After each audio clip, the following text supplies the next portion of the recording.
السلام علیکم ورحمۃ اللہ وبرکاتہ۔ ایک ایسی عظیم دعا فرشتوں کو اس کے ثواب کا سمجھ نہیں آیا تو اللہ تعالیٰ نے فرمایا ایسے ہی لکھ دو، قیامت کے دن خود میں اس کا بدلہ دوں گا۔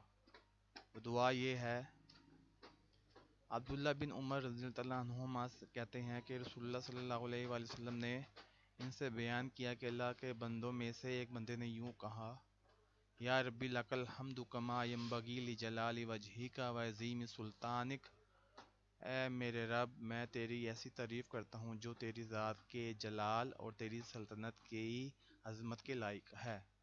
تو یہ کلمہ ان دو فرشتوں یعنی کرامن کاتبین پر مشکل ہوا اور وہ نہیں سمجھ سکے کہ اس کلمے کو کس طرح لکھیں۔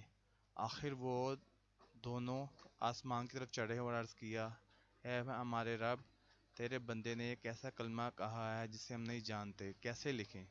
اللہ تعالیٰ نے فرمایا، میرے بندے نے کیا کہا، حالانکہ اس بندے نے جو کہا اسے وہ خوب جانتا ہے۔